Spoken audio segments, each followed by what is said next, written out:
Ouais, donc j'ai pas fait d'école d'art. En fait, j'ai toujours plus ou moins dessiné depuis petite en fait, hein. J'aimais bien dessiner, etc. Voilà. Mais j'ai pas été orientée vers un parcours artistique, on va dire. J'ai fait lettres modernes, donc voilà. Mais c'est toujours resté en fait. J'aimais bien prendre un crayon, etc., faire des dessins et tout. Et en fait, donc j'ai rencontré quelqu'un qui m'a fait découvrir la gravure, une amie, et je connaissais pas du tout en fait, hein, j'en avais jamais entendu parler, enfin c'était vraiment, voilà, et elle en faisait, et elle m'a dit, bah, si ça te dit, viens essayer, tout ça, donc j'ai vraiment découvert avec elle, donc elle faisait un petit peu de linoléum, et elle faisait du zinc aussi. Donc j'ai commencé comme ça et tout de suite ça m'a plu, tout de suite vraiment je suis tombée dedans, j'ai adoré vraiment graver les plaques, voilà, prendre les outils, apprendre à manier les outils, comment exercer une pression plus ou moins importante, etc. Et du coup je me suis dit tiens ouais c'est vraiment un truc qui me plaît, je vais essayer de développer ça. Du coup je me suis inscrite en fait au centre d'art à Lille.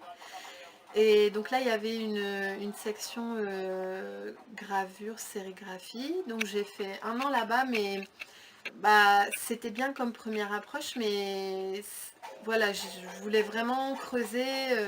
Enfin, il y avait l'air d'avoir plein de choses. Je découvrais des livres sur des graveurs, etc., des techniques que je connaissais pas, et je me disais, ah, il faut absolument que je...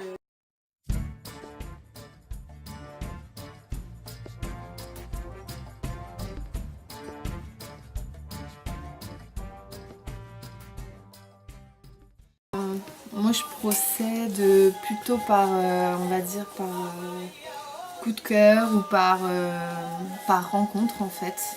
Donc ça va être soit un truc que j'entends ou un truc que je vois, voilà, qui m'interpelle, sur lequel j'ai envie de travailler.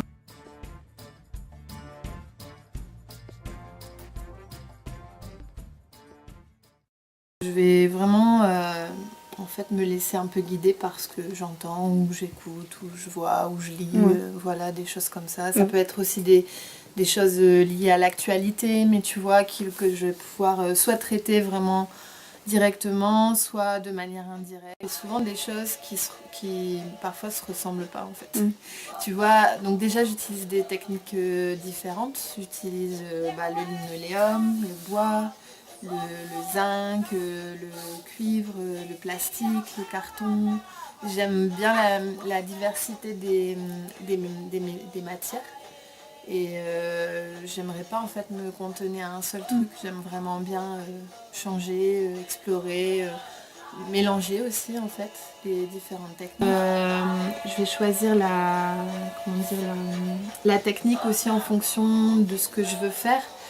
Alors avec Muriel par exemple, pour illustrer le gazebo, on s'était mis d'accord sur le linoléum parce que on trouvait que dans mon travail, le linoléum il faisait plus apparaître quelque chose d'un peu onirique, un peu voilà, moins réaliste, qui collait bien en fait au conte. C'est très très vaste, enfin vraiment il y a des tonnes et des tonnes de techniques. Bon, souvent les gens qui connaissent pas très bien, bon, ils ont vu une ou deux techniques et voilà, ils pensent que ça s'arrête là, mais c'est vraiment très vaste. Et d'ailleurs, on peut travailler une technique de façon générale, c'est avec les outils de creuser le médium pour faire apparaître des creux et des pleins.